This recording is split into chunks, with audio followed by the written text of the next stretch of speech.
evening, and welcome back to PoliTalks. I'm Frank Robinson. I will be your host for the evening. Unfortunately, my co-host Summer Sibley Brown may not be able to make it with us tonight, but that's okay. I got Cameron Amon Lewis here with us to hold it down. I also know that Darren Georges will be joining us, and hopefully, a little bit later, a couple of the other PoliTalks crew will get on here with us. Um, as you can see, our topic for tonight is continuing with the theme for the month, since it is Virgin Islands History Month. Um, we were going to discuss the seven flags and our relationships with our colonizers. But before we jump into that topic, I kind of wanted to jump into the fire about what was hot today, and that was a special session with the Senate. Um, WAPA, the board of WAPA, was called before the Senate today. And from what I have gathered, unfortunately, I wasn't able to watch the entire hearing, but it has been discussed. WAPA was in some hot water today, and it was found that there is a lot of impropriety going on. I mean, not like something that we didn't know, but a lot more was brought to the table. I guess the special session was called in response to a letter written by one of the board members, Jed John Hope. Um, I guess outlining some discrepancies and some issues that were had. Darren, I know that you were able to pretty much watch the whole session today. So I will give you the floor first to let us know, how is WAPA still, well, how is WAPA still WAPA? So it's funny that you mentioned a letter, right? So one of the things that kind of came up in the hearing is that the letter actually leaked. He didn't actually put it out for the public. So that was one of those things that came up. So the intentions of the discussion wasn't to have it out in the open. It was supposed to be of a private matter, right? The next thing too, the one thing that kind of threw me off was the verbiage that the chairman of the board of WAPO was using. It was like, you know, it felt like he didn't feel like he needed to be there. So that kind of changed the way that the senators responded to stuff. So that was pretty interesting. The next thing that was interesting that was put out is he was asked Jeb Hope, right? He was asked about the VTOL project, and the one thing that Jed kind of John Hope. They were saying Jed his name John wrong in the Hope. Senate. I'm sorry. I apologize. Um, the one thing that stood out to me was the cost of the VTOL project, the liquid propane conversion, was slated to originally be $87 million, and it ballooned all the way up to $340 million. So that Is was that the cost of creating the system for it and how we've been running it, or was that just the cost of setting it up? that was the cost of setting it up. Now there is a annual cost that's not a part of the figure. Yes, there is an annual cost that's not part of that figure. And the funniest thing is, we're not even using that system if you really think about it. I know So we use it there when was we a can. Is what yeah, I've exactly. gathered. When the gas is available, or something along those lines. But we're still operating on basic fossil fuels, oil, right? Basically. And what was interesting to me is like the way that the board um, was kind of situated. It felt like the chairman was here and everybody else was on a separate side, right? So it looks like they're just diametrically opposed to each other, which it was really became evident. They even the board themselves, well, the other board members are like, drastic change needs to happen and then the chairman has a different perspective on stuff. So those were pretty interesting. Do you think um, this is just a question that came to mind? Do you think that WAPA and its board were prepared to adequately answer the questions that the Senate was proposing to them, like with correct and factual information? Actually, I would say no, because there was at least on 3 occasions where the Senate had to go in recession or recess to for them to get information. Yeah, I don't know why I said recess for It's recess. all right. We tongue dead No, today, man. It's okay. but yeah, on 3 occasions, they had to put in the recess to for them to find information, and then the other thing was they just couldn't recollect certain information, and while the senators going through their questioning, they have to go search for this information. And the other thing is they weren't answering questions directly. They was trying to use semantics to kind of beat around the bush, whatever the case is. So that part was kind of disappointing. Okay. Kemet, you got any thoughts? You over there smirking. Um, well, the one thing that strikes me, and um, I had all kinds of other stuff going on today, and so I wasn't able to see the hearing. But the one thing that strikes me is from what Darren mentioned about um, that crazy jump in the cost of this system. It's like, here we are in 2021, where like the new administration in the U.S. and a lot of other places are completely moving away from these archaic systems of generating power, and here we are with um, to spend that kind of money on a system that's not Gonna be usable sustainable. for It's not. much I mean, longer. it's not even a system that you plan on using on converting and switching over to 100%. It's crazy, and I think it talks to, or it speaks to, just the things that I've seen this week. I was today Tuesday. um, it just speaks to we have a huge problem at home in the VI, in that unfortunately the people that we entrust to make decisions on our behalf just they continue to fail us, from the shady contracts that are given out, to this whole WAPA thing, to a number of crazy systems. I think if there's any one place where I've seen something positive on either social media or in the news this week, it's been with the Department of Health and the vaccination rollout, and the work that they're doing there. So I mean, yeah, that's cool and all, but that's really one area that I've seen, um, again, on the news and on social media, where people making decisions are actually doing the right thing, and it's unfortunate. Um, To say the least. the unfortunate reality is the last time. Well, there was a time in history when things were just horrible for the people on the ground, and that was 1878, somewhere around there. And it's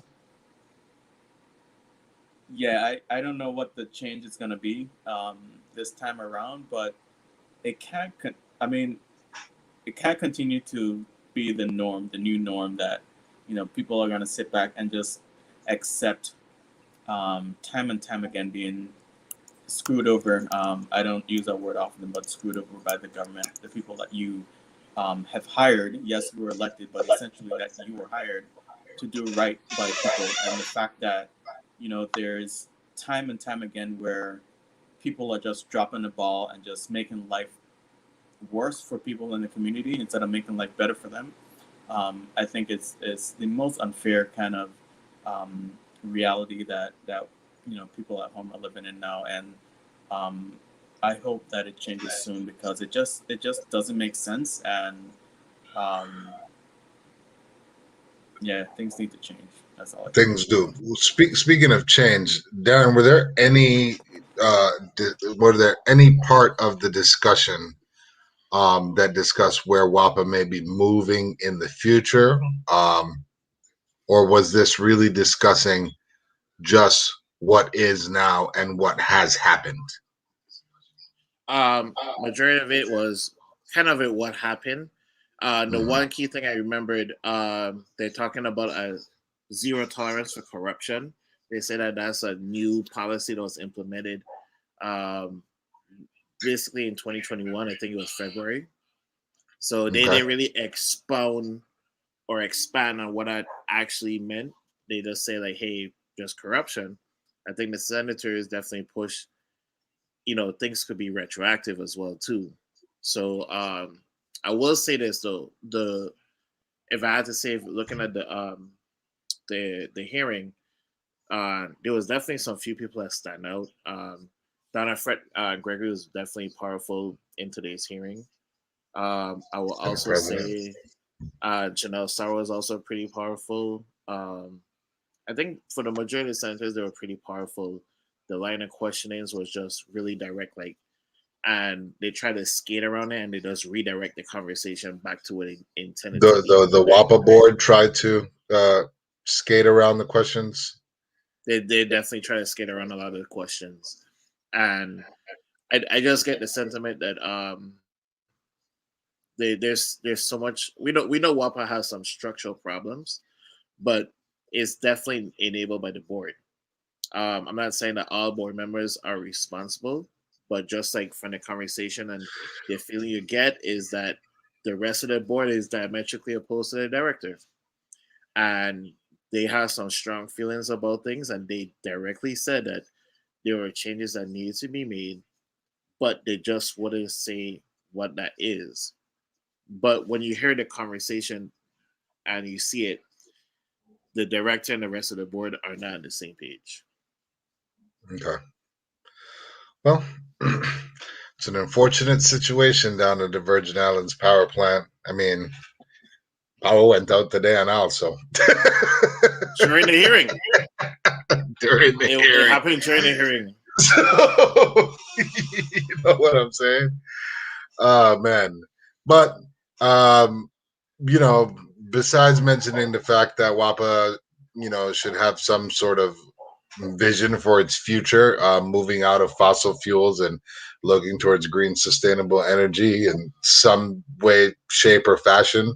Even if they maintain some of the fossil fuels for supplemental reasons, whatever it may be. But we could sit here and talk and complain and gripe and cuss some big bad words really and truly about WAPA and, maybe talk about some sort of hopeful vision, but who knows what's going to happen with that. But I think it's time that we stop beating a dead horse and move on. And let's just talk about some of our history and how it relates to us in the present. But you know what? But what was an interesting point that they made? I think the legislature is definitely open to change, but they also reminded that they submitted bills that actually passed was basically 3 of them over the past legislature, and they're all vetoed.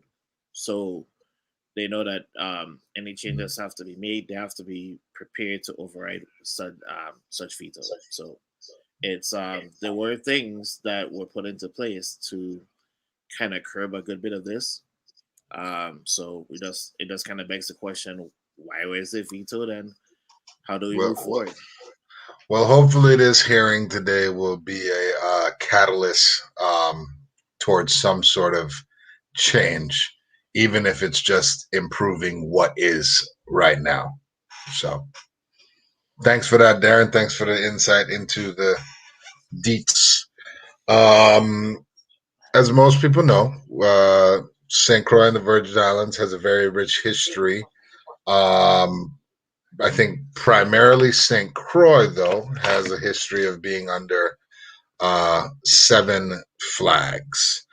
I guess that would be the Spanish, the British, the French, the Dutch, the Knights of Malta, the Danes, and now we sit under the American flag. So six European nations, and now uh, an American nation founded by Europeans have all staked a claim and boosted their economies and whatever by owning the Virgin Islands and its people. I say and its people because in the purchase of the Virgin Islands from Denmark to the United States, that is one of the things that was said. So I guess in having this conversation, I guess we can start off with where we are. We are still technically considered a colony by the United Nations, given our unincorporated status as a territory of the United States of America. How would you guys say our relationship with the U.S. is? I would say that the United States definitely has a heavy cultural influence on us. I think that has just been slowly working its way into the fold of our culture.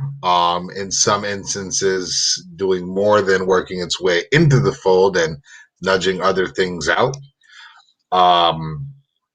But it also has a strong influence of people moving here, especially as of late, which has gone to the negative side of that type of migration, the gentrification aspect of it. So I don't know. Before I start just rambling on about stuff, let me hear what you guys have to say about our colonial relationship, starting with where we are.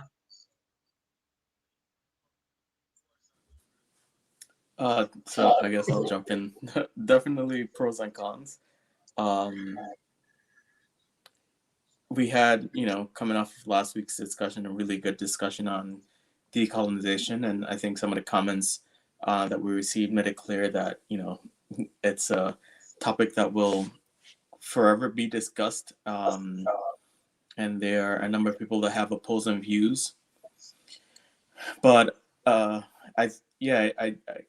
there are definitely pros and cons. Like I said, I think it becomes evident whenever it hits the fan and the territory needs help.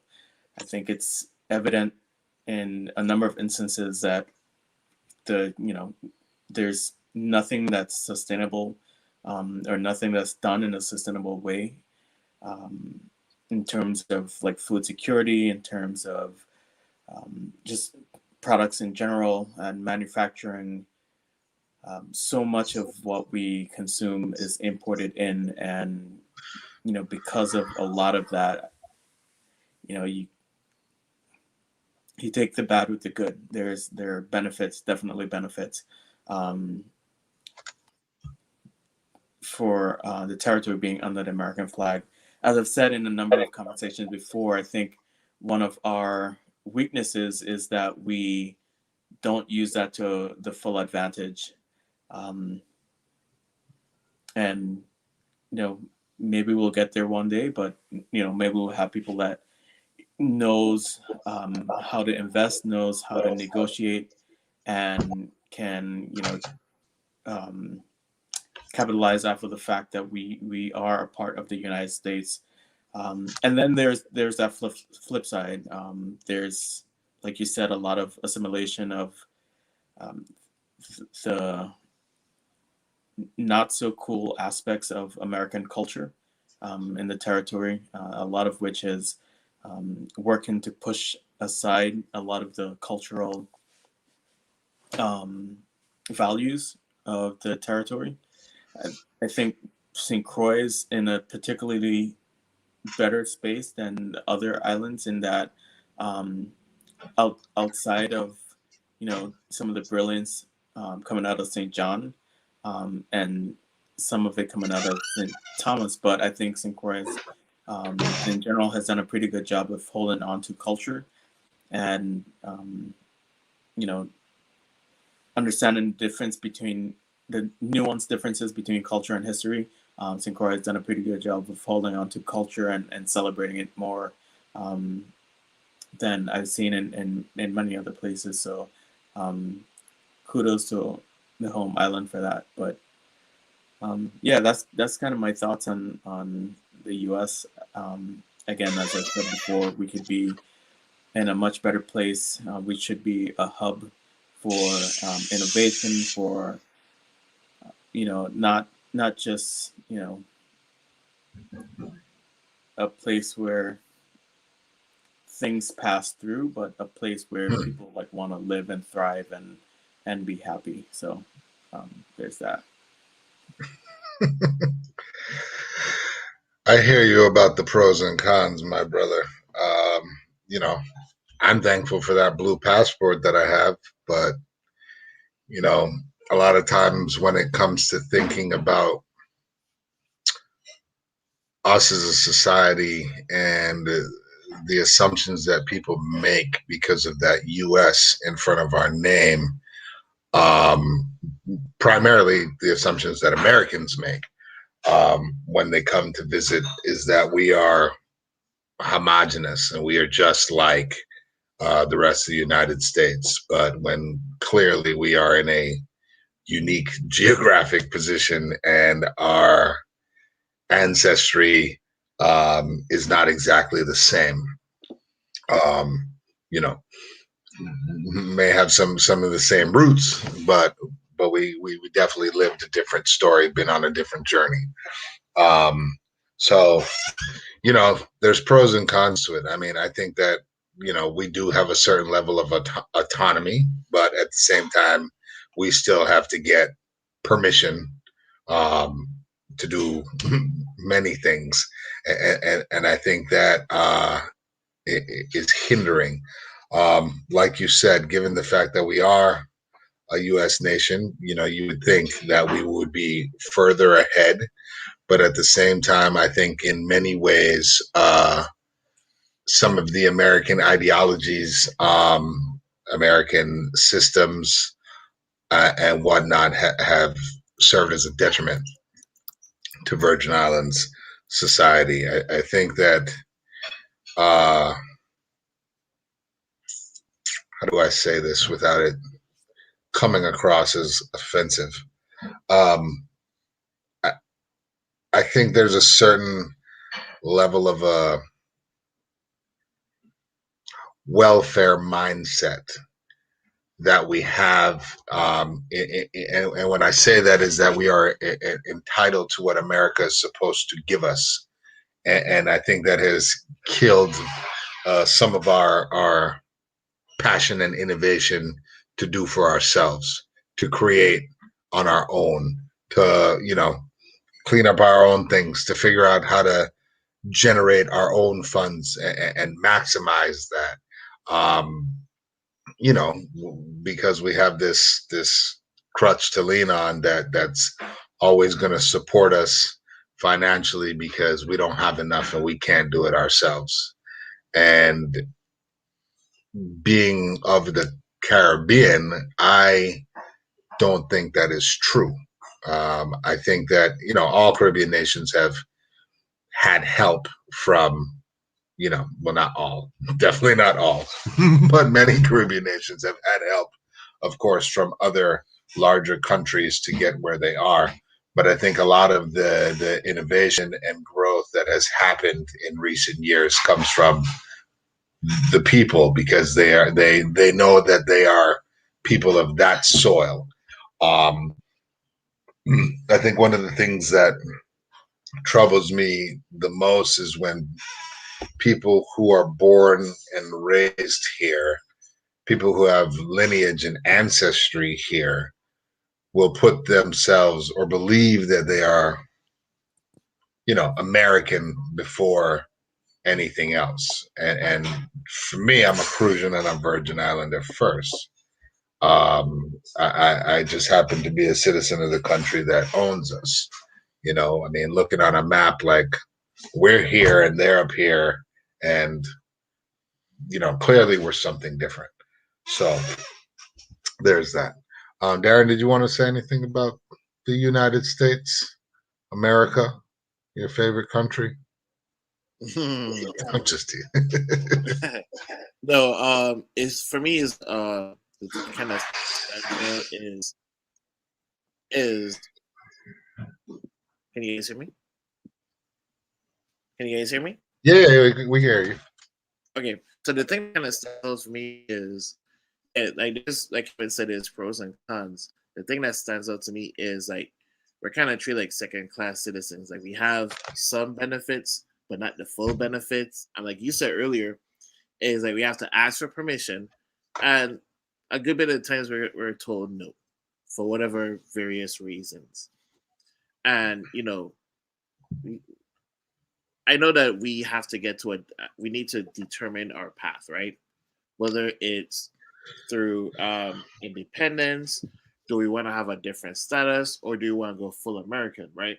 So we have to determine that, and I think determining that course of action will put us to a different level and let us know where we need to go. And I also agree with you in terms of the welfare mindset, but I also take it a step further, right? Um, we have squandered a lot of the resources that were given to us, right? Because we know we're going to get more. And oftentimes, instead of building upon what we receive, we squander it. And then we kind of always start from ground zero almost on a yearly basis versus building upon what we got, take it to step A. All right, we accomplished A, and now we get to B. It's like we kind of go up and then we come down again by the end of the year. And that's the thing for me that's troubling, is that we haven't made true progress even in my entire adult life. I can't think of anything that was like innovative that like knocks out to the park. Like we haven't had anything structurally or what's what I'm looking for? Just anything of significance that says, hey, I can't speak for St. Thomas. I can only speak for St. Croix, but I haven't seen anything major happen that like, all right, this took this to a whole nother level. I mean, some people might look at Lime Tree, but Lime Tree is only replacing what Hovensa was before. So where is the progression? That's the kind of part that's troubling for me. Like we have not progressed in 30 plus years, Well, and and for me, right, is like not to say that we're in competition with our brothers and sisters of other islands, but when you see other islands just actually they copy from us and took their whole island to another level, and we're just like stalling. That's the part that's troubling to me the most. yeah, Oh, that we're stagnant. Yeah, stagnant. There are a couple of thoughts there. One is, to go back to Frank's comment in talking about the blue passport. I was actually worried more about having a blue passport up until January. What was it, the 20th? January 22nd. I mean, same. The last few years have been a little. The last 4 years, I was a little worried about this blue passport, but luckily, or thankfully, we've escaped at least part of the craziness. I still think it's crazy when you consider the whole cancel culture, and maybe we need like a whole show just on that. But the fact that there's so many being canceled, and Buddy Boy, the orange guy, hasn't been canceled yet, is still is still, like I said, it speaks to what what the United States of America really is. I try not to generalize because there is a big area that's called the Americas. That's not just the United States. I try to be conscious about that, but it really speaks to what this country is, what it was created, and who it was created for, and the realization that it's times have changed, but a lot of the ideology and the philosophy around how the country was created hasn't changed. And I'll be honest, if we were in another 4 years of that, then I would for sure be pushing everyone to join the independence bandwagon. But here we are in this new norm, where I think there are a couple of individuals and a couple of reasons why I'm hopeful that the relationship that we currently have with the United States is going to improve, between the work of our Congresswoman Stacey Plaskett, to the fact that we have a homeowner in the White House, and Joe Biden, to the fact that just his cabinet, the people that he's picking for his cabinet, has shown nothing but diversity and inclusion, and a breath of fresh air for hope for a brighter future. And so given all of that, I think if there is any time where you could be happy to be where you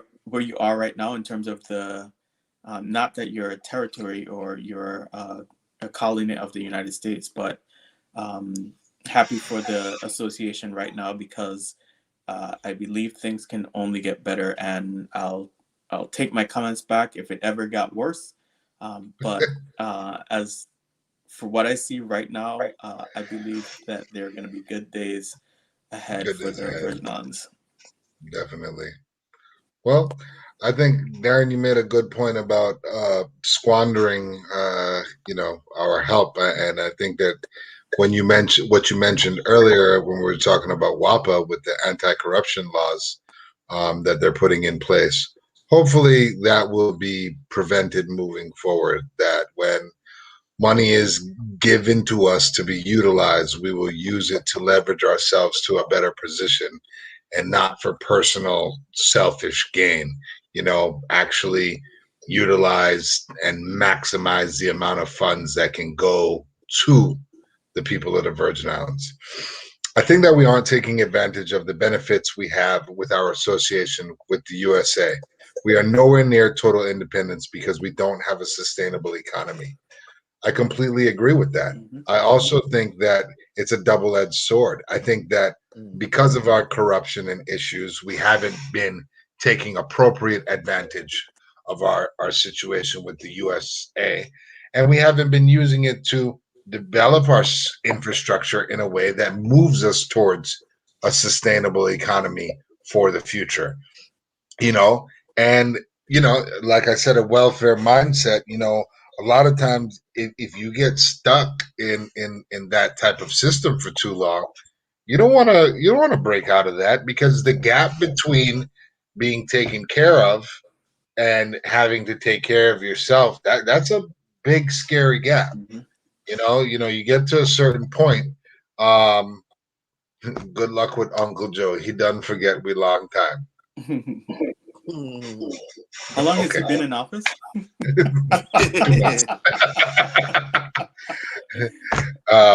It is what it is.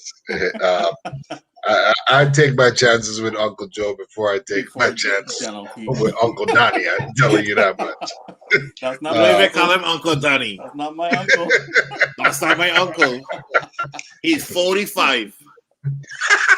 Uncle Satan. But I do think that having the mindset that we cannot come off the teat, it has been holding us back, because we're a Caribbean nation of 4 islands technically. We do have wonderful landmass. We have natural resources. We still have open space. We do have some industries here.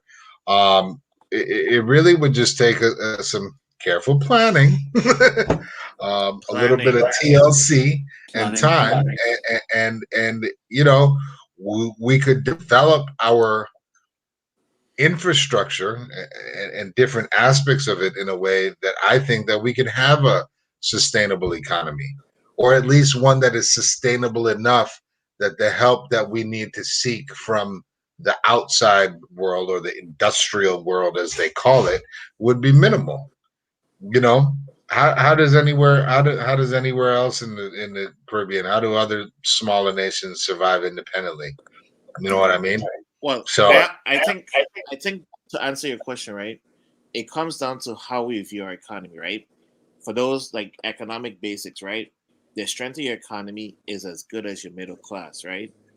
And I think that we have not focused on the middle class and putting programs and stuff towards it. We've been focusing on tourism, which for whatever reason we're doing it still, and it counts about maybe 10% or less to our GDP. But we always stay focused on the tourism. I don't know if that's the effects of what's the word we're looking for? What's your favorite word, Frank?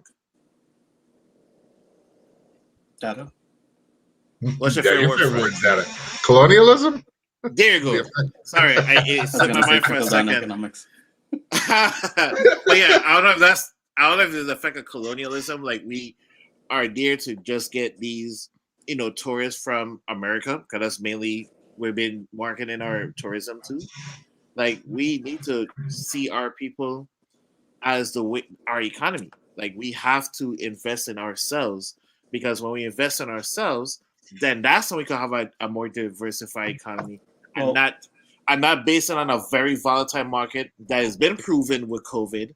Let's build it and the industry, hurricanes, small businesses, and hurricanes. So make small businesses into medium-sized businesses, and medium-sized businesses into large businesses. We don't need always large corporations. Trickle-down economics. No, that's trickle up when you go from small to medium to big. Oh, yeah, well, you're right. But I'm saying what we've been doing is trickle-down economics, because we always hey, big company, we'll give you a little money, and then you could come down and you can get some tax benefits. No, let's grow the companies that we have, and if we don't have them, let's help them. Yeah, and that's just part of it. Like when you mentioned that we don't take care of the middle class, I was gonna jokingly say, actually, we do take care of the middle class, but we do that by giving them jobs under the government of the Virgin Islands, instead of like really looking for ways to diversify our economy. And I think that's one of the things that we really need to focus on moving forward, is how do we think about a local sustainable economy that is maybe 1% tourism, but is focused on a number of the different industries that you could have in the islands, except for, of course, the lime tree and similar, God forbid, something like Harvey Alumina would come back, and and what's the unfortunate thing is, I think there's gonna a lot of education will be required, awareness, not so much education, but awareness and awakening of people that live in the islands, to understand and appreciate that there's so much more out there. Because I think that's one of the things that has held us back for a number of years, that's one of the things that allow politicians to make all these empty promises and not really have a plan for how to move the islands forward in terms of real economic strengthening, and the concept around sustainability, around renewables, and around a just and more equitable path forward, is the fact that, again, so many people are stuck in this really small island mindset, where they haven't been exposed, no fault on their own, but haven't really been exposed to what the rest of the world has to offer in terms of products and opportunities, etc. And so they get excited when they hear something about a lime tree, or back in the day, everybody raved about the alumina company, and there are these just really ugly, harmful industries that cause a lot more damage than they cause good. And then the Um, the added non-benefit is that if we don't negotiate for us to move forward, um, and we continue to accept the bare minimum from a lot of these industries that could be that all the things that we talked about being the model for how to progress in the region, where we're behind the curve on in so many ways, because we don't have thought leaders in politics really making good decisions for on the behalf of the people of the Virgin Islands. And I hope that changes soon. But yeah, we'll see. There's always going to be a lot to unpack. So much. But anyway, we'll circle back around to America. While we're moving backwards, Denmark. I think we still have some sort of a relationship with Denmark. I think we were beginning to grow a bit of I don't know, a weird nostalgic tourism sector to teach the Danes about their former colonies and their former atrocities and whatnot. I don't know whatever happened to that flight and why that stopped. Um, but there's a lot of remnants of our Danish times that you can see here in the names of our streets and towns, and some of the names of some of the families that still exist here. Somewhat in the architecture, I want to say that a lot of our architecture is more Spanish and French. But there are Danish aspects. I want to say that the mills are of Danish origin. So there is a lot of connection to the colonial past. Obviously, also the Danes have the largest collection of our historic archives, which I know. I think Landmark Society has had access to, and then also some other Virgin Islanders I know have been studying those archives and documenting them, translating them into English and making them accessible to the public. We have a statue in Denmark now representing one of our heroes. So there is that. And then I don't know. I really am not sure how much of a. There are a few Danish families that still live here, correct? Mhm.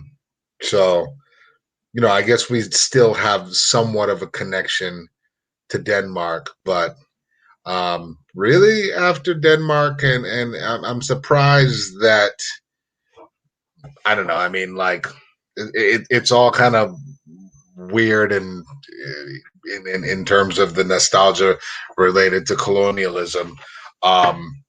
But in terms of like our tourism product, I'm really surprised that we really push. Since there's such a focus on tourism, that we really do so much marketing only to the United States, and there's like this like there's a minimal attempt to go to Denmark, but then we don't think about the other countries. I mean, when it comes to even thinking about our history and learning about it, I never hear about people going to like the Knights of Malta trying to find information, or people going to Spain to look back for the information. And if anybody out there knows otherwise, please correct me and send the information. But anytime you think about the history of St. Croix, it's almost as if it started in the 1700s when the Danish West. What is it? It wasn't Danish Mhm. West India Company Mhm. took us over, and so it's like our the only aspect of our history that exists is under the American flag and under the Danish flag, but there was a lot more going on um, before that. Um, do you guys feel that the Danish culture has had a significant impact on us in things that still exist in our culture today? Well, yeah, for sure. I mean, some aspects, the food, the music, the um, you know, dance. I think there are definitely portions of it. As reflecting on your thoughts about the marketing that's done to the U.S. And my assumption would be that that's just easy. It's closest in terms of proximity. Right. They can sell the whole no passport required thing, um, and no, it's funny. I've seen a couple posts and um, about it, and the idea is like, well, is that a good thing that you don't have a passport, and so you don't experience other places, just like your backyard, um, and then you bring that whatever that energy is to the Virgins. So I guess there's something to be said about that, but I understand the marketing strategy behind that. Um, but yeah, going back to your question, I think there definitely is. Um, I want to say that even the majority of the architecture in town, I think the arches are a big Danish thing. That's Where right. they while they're What's that stone called? That's like a Danish to create the arches. That was like yeah, a Danish like um, and while milestone. there's some other um, go ahead, Fred. Our culture is influenced by all the countries that planted a flag here. True, and more. I mean, we'll get into that too. Yeah. More than just the flags that were here. Sugar mills are of Dutch design. The Danish came afterwards. Oh, That is right. It is the Netherlands that has that all makes the sense. windmills in the hills. But um, hmm, like I don't hear much about the Dutch. I know the Dutch were here, Yeah. but We don't hear that's anything about about the English. no. I And do. One thing I know about the English is that the English and the French like went to war here hmm at one point in time. I do know that, and I do know that the island was occupied by like French and English at a certain time. A right. little random fact of history: I know that the flamboyant tree is called the Royal Poinciana, and the Royal Poinciana is named after Governor de Poissy, who was the French governor of Saint Kitts and also the governor of Saint Croix at the same time, because we were under French rule at the same time as hmm they were. Um, I know that like downtown Charlotte Amalie and St. Thomas has a lot of French style architecture. If you walk down any street in New Orleans, it looks just the same. Mr. Lati, I thought you were going to join us. But anyway, And all right. St. Croix, and by extension, St. Thomas and St. John, had never been colonized by the Danes and had never been Danish except in the narrowly political sense. If all it took to be Danish was the flag and the judicial system, then St. Croix was Danish. But colonization called for a sufficient number of one's nationals, sharing one's customs and values, and above all, language. Without these, the objectives of colonization. I guess what he's saying. I mean, the Danes were more like grand landowners who essentially set up the system of the plantations and everything else here, and they were generally run by, I think, a lot of British um, uh, uh, uh, plantation owners, masters, whatever you want to call them, uh, at the time. I guess that's why we still largely speak English, and Danish didn't last too much through. Um, forget what I was gonna say just now.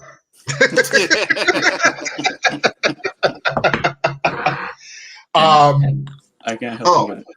They're speaking of the Dutch. I don't know if you guys are familiar with, I guess, a now defunct language that was spoken here, but Nigger Hollands. I don't know if anybody who's listening has any information about that, but it was a language, I believe, that was smoked. Governor Turnbull has a book that has all this information. Good evening, Miss Bryson. Is it a book that Governor Turnbull wrote? Do you know the name of the book? And if we could get access to it, that would be wonderful. All sources of information about the history of these wonderful islands are things that I would like to find, because some are much easier to find than others. And the Dutch outnumbered all other European nationalities during the 17th and 18th century in St. Thomas and St. John, hence the local language being a Dutch Creole, Nigger Hollands. I'm curious if there's anybody who still speaks that, or if it was ever written down, or if it was simply just the vernacular of the people, and it was just an oral language, But see, there you go, Dominic. Truth about NOLA architecture and Charlotte Amalie. There's no denying that. I mean, remember my first time walking through New Orleans, I was just like, this Main Street. What are jewelry stores them there? Hey, except they have good food in NOLA. Ooh, haven't you so shady? That's why you're in Florida. They're gonna send you bike. Shady people. They're gonna send you bike. Fair enough. Oh, wonderful! Thank you. When we meet again, we'll talk about the book. Thank you, Miss Bryson. Who haven't we talked about? You know what's an interesting part of history? Yeah. Look at the comment right there. Huh? Look at the comment. Yes, NOLA reminds me of St. Thomas. It's a fact. You know what period of history is a little peculiar for me is the time that we were under the Knights of Malta. The Knights of Malta, they're related to like the Knights of Templar and the Crusades, and what's the thing that Indiana Jones were looking for? The Holy Grail and all of this stuff. So I'm curious to find out more about that time period here. But I know that there's a couple of buildings where they have like symbols. I want to say that there's a house on the South Shore. I think it's not. It was owned by a governor. Jenret had owned that house. It's right there as you come down the hill from Catherine's Rest and everything else, and as you make the left to head down South Shore Road on the right.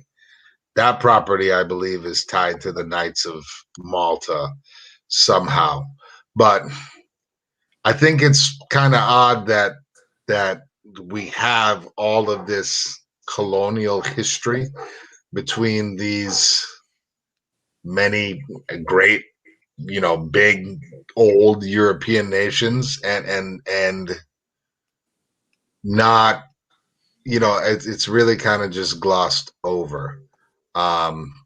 Because the mills last from the Dutch, architecture is from the French. I would say that we have an influence from the Spanish, but I think our Spanish influence came more so later on. What'd you say? Yeah, that's I was agreeing with you. It's more Yeah, it just contemporary. came later on through other Spanish colonies that remained under the Spanish flag for a much longer period of time. Mm. So, I guess through a secondary uh, influence, we have Spanish influence in our food and in our language, and I guess even in our music. I mean, I think that a lot of his Caribbean Latin, Caribbean Hispanic culture is very much incorporated into Virgin Islands culture, especially here in St. Croix. Mhm. You know, Yeah, so I'm also interested in what Dr. Bryson just shared um, in the information on what St. Croix looked like pre-colonialism, because I think that's something that um, we almost never hear of. And I know that never, there are some movements now, or there have been some movements in recent year to start shedding light to what, you know, uh, to that culture and to what things look like. The most I ever hear is that the natives fought off Columbus when he tried to land on St. Croix the first time, and then you don't really hear much about what the civilization looked like on the islands before and what the connections were between the other Caribbean islands. It's in some of the history books, and so I remember in U.S. history and learning about it in U.S. history and in Caribbean history in high school. But outside of that, there's not much said or done to really celebrate like the indigenous I people St. Croix and what the island looked like before colonial powers entered. entered. One thing that I remember reading, I don't remember the book. I want to say it's when I was reading through the umbilical cord, but it could be any book, to be honest. Was that they burnt down St. Croix like several times over. And this was before slash and burn as an agricultural practice. They set fire to the island because of like the bugs and just to and they would set fire and abandon it and come back and stuff. And this was all through like the 1600s. Um, don't really quote me on that, but I do know that that happened. And St. Croix is almost entirely secondary growth. The area where Maroon Ridge exists is what they call it the untouched forest or something. But I mean, even that's been touched up. But there's a small portion up there on those ridges that has like old. I mean, I guess it's not as old growth anymore because it's been mashed up by hurricanes and stuff. But there's little to know about the all the original flora that was growing here. Because the more that I study plants, I come to realize that many of the things that we consider to be local or native plants aren't. They're from India, they're from Asia, they're from Africa. They're plants that were brought here by slaves. There were plants that were brought here by traders and merchants. The affluent who wanted to plant up their gardens, and many of those plants have just become naturalized um, within our environment. Long past the age of being able to call them invasive. They're just a part of who we are. So it's really interesting um, to learn the history of this place and the fact that there's so much that we still don't know. You know, Yeah, I have a question: is quadrille French or Danish? Hmm. I think it actually is French. Because I know there is a French quadrille, Hmm. but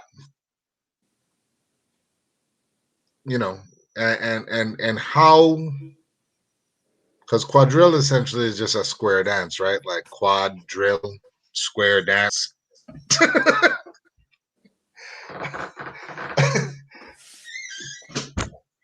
So I was curious about that. And then,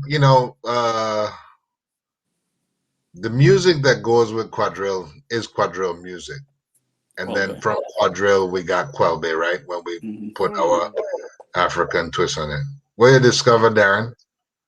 No, Quadrille this, so is it looks like Francais. I was gonna say I see elements of quadrille in also England too, going back to the age of King Louis the XIV.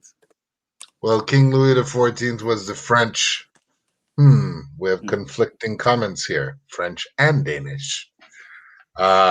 King Louis the XIV was the French. He was the one that Yeah, had so sell yeah, so Louisiana.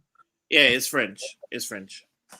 Okay, so it's French in origin. Yeah, I mean the calls are in French, so Yeah.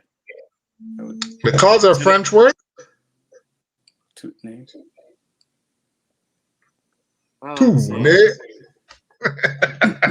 Balance. Oh man, I want to dance. When is COVID gonna be over, guys? So The yeah, dance so Do the quadrille. virtual. so based on what I quadrille. read in,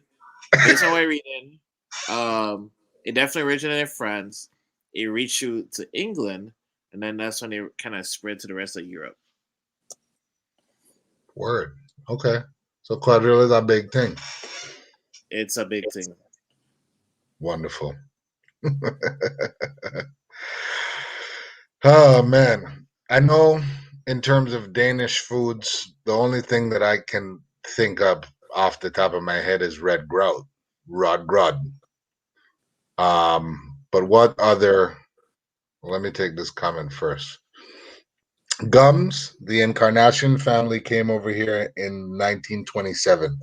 Mr. Encarnacion came to oversee the cane cutters over by Haypenny, and before them, they had a few workers also from Vieques. Good to see we have some history coming up, which is not in our history books. Blessings. Thank you, Miss Schuster. But what other traditional dishes are of a non-local or African influence that you guys can think of? That's a good question. Like, what's the tacos, but that's an inside joke. Leave my niece alone, man.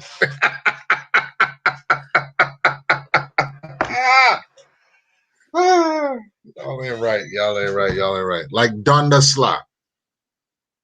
That's a Danish. That's a Danish word. I pronouncing that correct? I think so.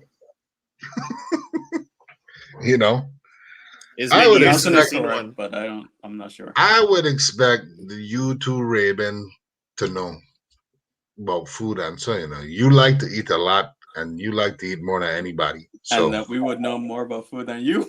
I know, no, right? I didn't say that. I didn't say that. I don't study food. I just Mr. cook it. Tart. You got Mr. Tart below, who still haven't furnished the tarts that he promised us like last year. All right. So tarts. Where do tarts come from? That's a good In question. my brain, like when I think about breads and anything bread, that's a French thing. But You know what? It might be. Isn't pie really in general a French thing? I'm just asking. I don't know. I couldn't tell you, Darren. I couldn't tell you. I would assume, but I don't know for sure. You know what? Time for Google.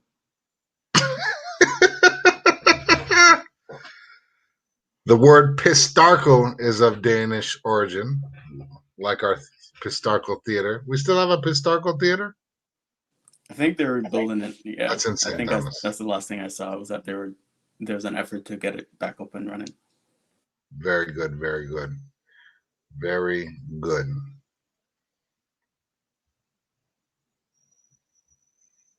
I know some came earlier, but my family talked about the 1930s from their recollection. I want to say this is still about people coming from Puerto Rico and Vieques to the island. Can't say for sure. Or about 10. So before we were colonized, we were I. So we were inhabited by the Arawaks, Oh, Tainos, Caribs, Mm-hmm. the Siboney. I guess they predated those other groups. And I know when I've been doing some reading lately, like there's some, I guess not confusion, but I guess clarification on the Tainos and the Caribs and the Arawaks not being so much as different people, right? Um, and then, it's like, what happened to them here? How long was it before the indigenous people of this land just no longer existed? Did they die off? Were they all killed? Were they all kidnapped? Did they flee? You know, did they go to where, some of our Caribbean indigenous people still live? Places like Dominica, or go to Puerto Rico or the Dominican Republic, or over in Central America. It's like, what happened? And are the indigenous descendants who live in the Virgin Islands, are they descendants from the Virgin Islands, or are they descendants of indigenous people from other Caribbean islands? Now, these are all questions that run through my mind when I think about our history. When I think about the name I and the fact that it relates to like water running through this island, I feel sad that we don't have running, we have running water in our homes. You know what I mean?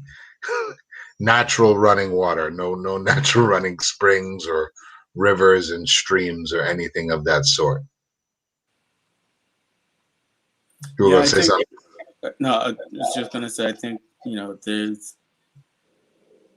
that I mentioned it before tonight, but I think that conversation that's worth an entirely separate conversation in and of itself on here, Mhm. where we reach out to some of those. I know there's still a number of families that are still that are descendants of Taino, or just still are Taino individuals. Some Carib, but most of them that I know have relocated to St. Croix from Dominica, and Okay. some of the other Caribbean islands. And I think it's worth having that conversation. I think that's a great topic for us to have in the future. Absolutely. And you never know, maybe somebody has some of the oral history that isn't written down. Just like the lady in the comments said, history that doesn't exist in the history books Yeah. gets brought to light. Because I think it's really important. It's a part of the story. One thing that I always say is that we really think of ourselves as a small island nation, but if you really think about us in the grand scope of colonialism and imperialism during that time, like we've always been a part of the global stage, whether it was through commerce and trade, or through people who are from here. We've always done grand things in the world, and we're gonna continue to do as such. Um, so, but how do we do it under our own flag? How do we just like how do we maintain our relationships with those who have owned and oppressed us, and how do we stand on our own 2 feet? Your mom made a good point about us not having a sustainable economy, but I think it's something that we absolutely should be working towards. The globe is always changing, and when we're no longer beneficial, will we just get dropped? Like what's going to happen? Or will we always be beneficial because of our geographic location for military purposes and otherwise? You know what I mean? So, Yeah, thoughts? it's interesting. I don't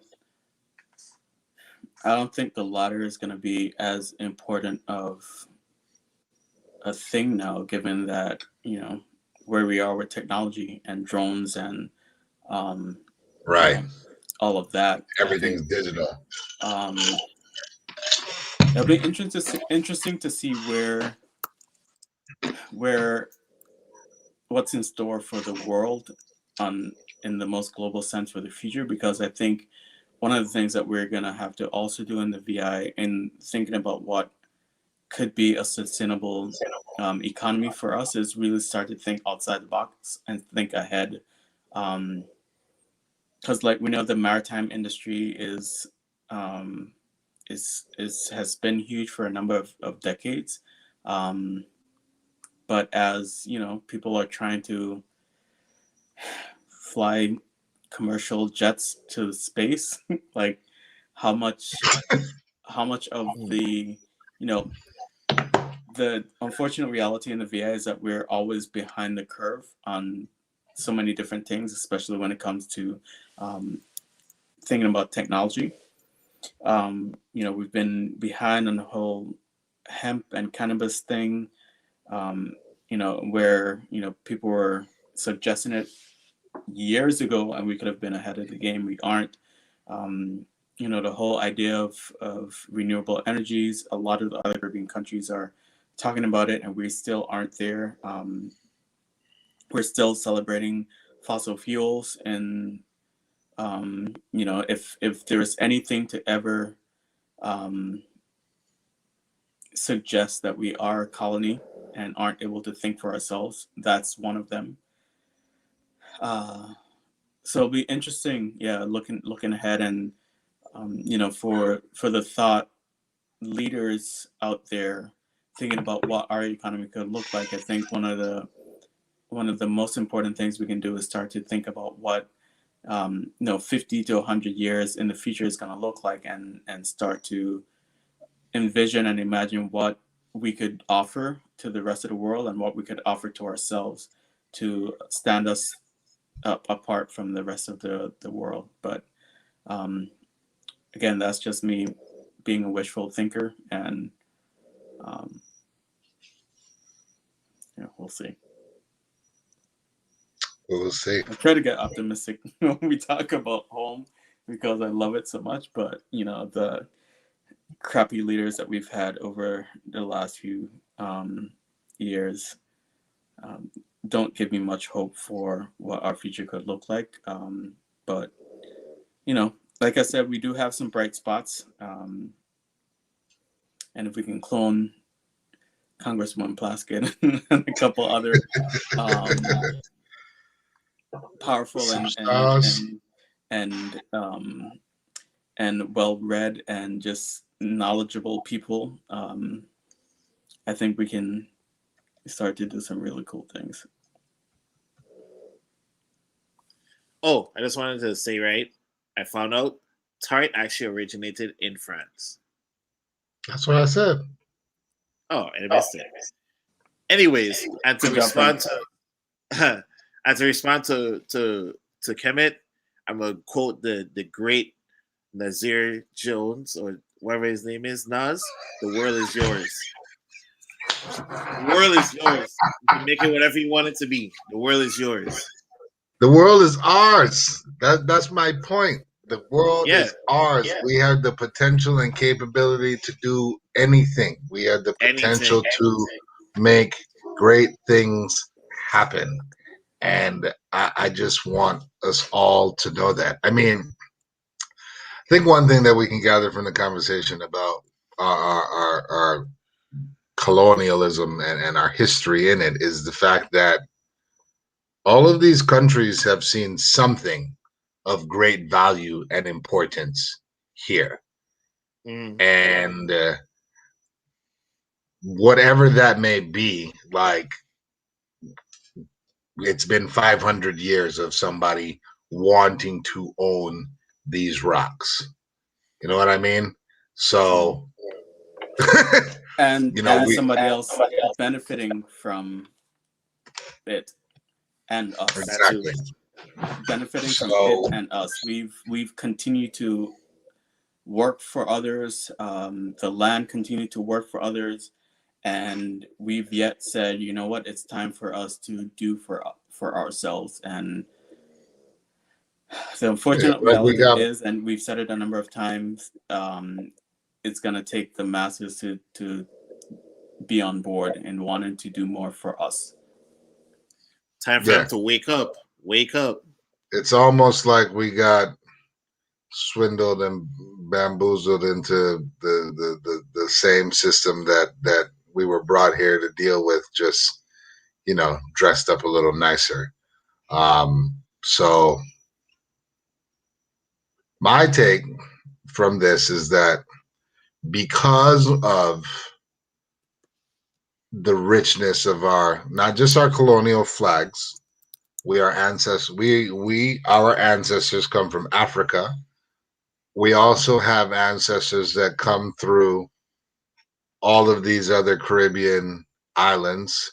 Like, we's a real kalaloo, we's a melting pot, for real, for real. And I think with the richness that is within us, we should be able to serve greatness to the world. And you know, like we just talking about things that come from France, Spain, Denmark, Africa, Holland, uh, Dominica, Trinidad, Puerto Rico, Vieques, you know, and all of that makes up this wonderful nation. I keep saying island nation because I mean, I believe that's what we are. This wonderful island nation that makes up the Virgin Islands. Um, I think if we just took a little time to look at things, plan things, analyze them, give it a little bit of love, like, we can be great on our own. Like I said, the value of this land and its people has been seen for a long time from the outside, and Mm-hmm. we need to see it from within. Yeah, and I think for that to happen, I referenced the 1878 uprising. I think we're overdue for another one, and it doesn't have to be violent. It doesn't have to include fire, although that would be cool. I think it'll be modernized where it includes the ballot box. To be honest, and I remain Exactly. hopeful that one day, the masses are gonna decide that enough is enough, and we're gonna do for us, and make the island a better place in terms of all of the services that you're supposed to have, that you're supposed to benefit from, being in a I don't like to use the word modernized, but pseudo modernized community or society. They're just basics that we should have, and yeah, here's to the 20 whenever uprising that occurs in the VI and the ballot boxes, and real changes made. I'm down You for know it. what? We I coming. think like yeah, we come in. I think the word you're really looking for is renaissance, right? Where we get to this level Ooh, that yeah, look at renaissance, Darren. right? Yeah, I know some. I know a couple of big words, but the renaissance.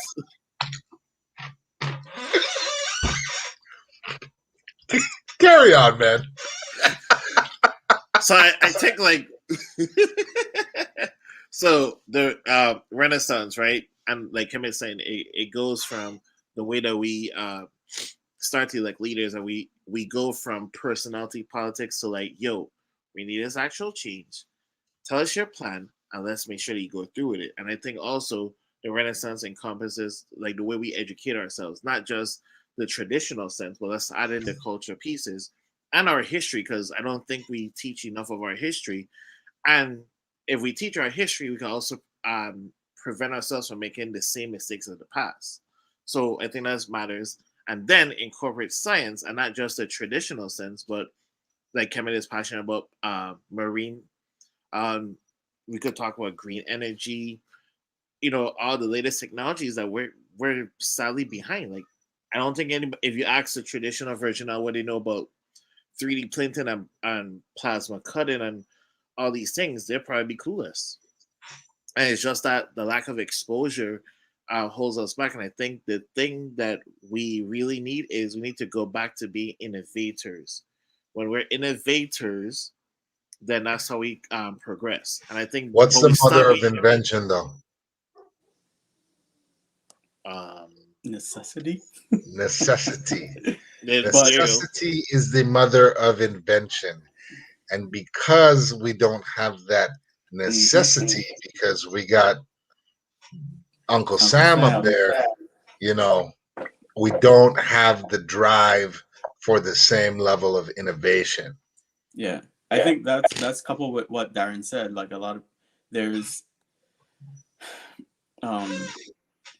there's not a lot of education out there in the sense that it goes back to Frank, how you started the conversation with the pros and cons of being a U.S. territory. This is one of the classic systemic issues with the United States, is that they refuse to share knowledge with a group of people, and it makes it then almost impossible for that group of people to want more because they don't know that there is more out there. That's a classic United States thing that it's done across the country in many Black and brown cities. You refuse to give people information, and they don't know better. And so that's one of the things that we're going to have to do. I'm a little disheartened with the number of the celebrities that are that have more, that know more, with the exception of a few, like what LeBron James is doing for his hometown. That there aren't more really focused on how to educate Black and brown communities out of the situation that we're in currently. But that's my 2 cents on that.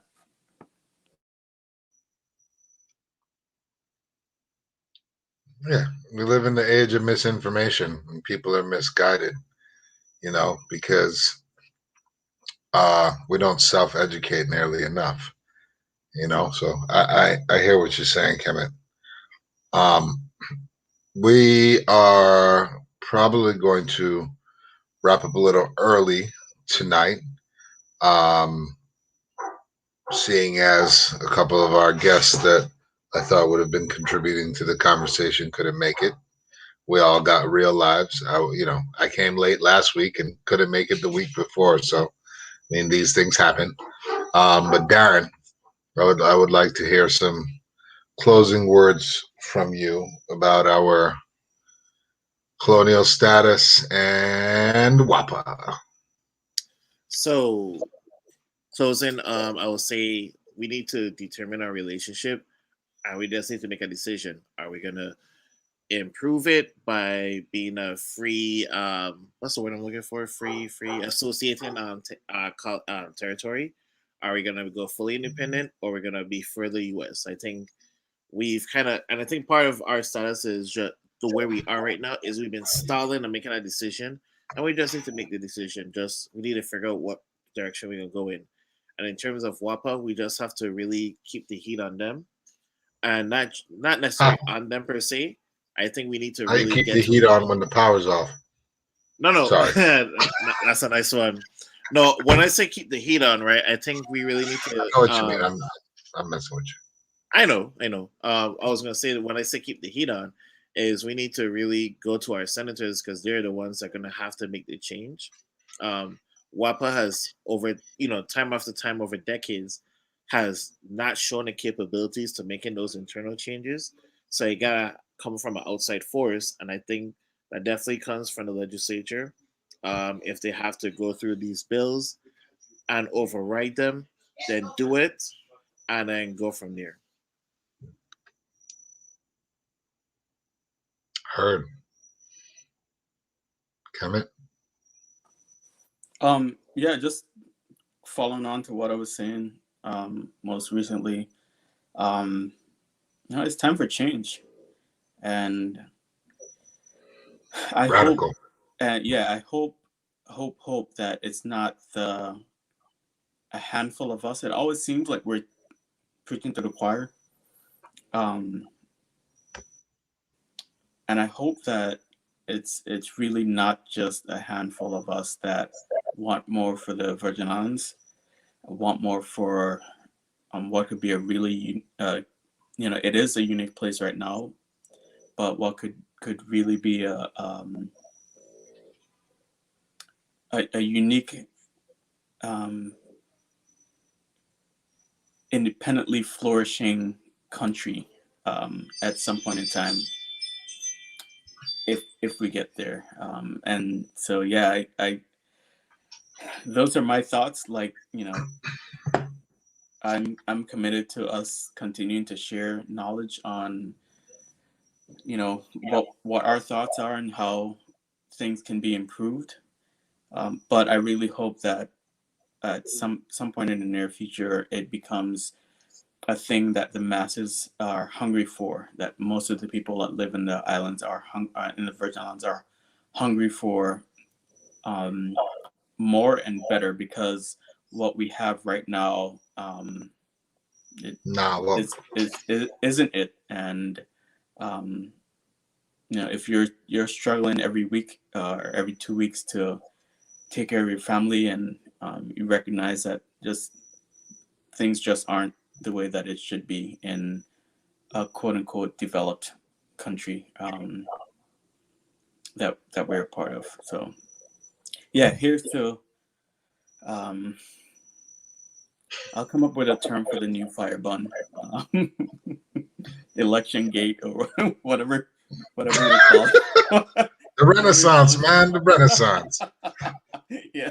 Anyway, thank you guys. I will say that I think that in a smart fashion, of course, in a planned and organized fashion, I would like to see us move towards independence. I think that if we're able to compile the knowledge and everything that we've gained from our colonizers and from and leverage our position where we currently are with the United States, and work our way into standing on our own 2 feet. It's time for us to leave the nest and do what is best for us and not best for us within what somebody else says.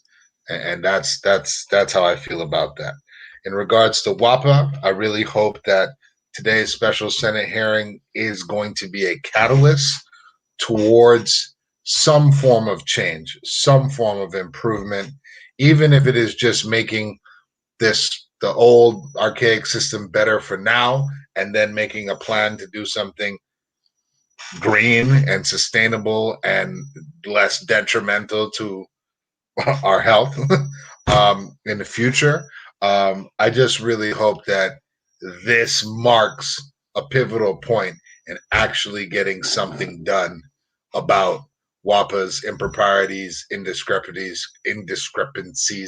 corruption, misspending, turning people's power off all the time, and all of the other issues that individuals, business owners, and everybody else has with the power authority here in the Virgin Islands. One more thing, and then I just remembered there was one thing that stood out to me.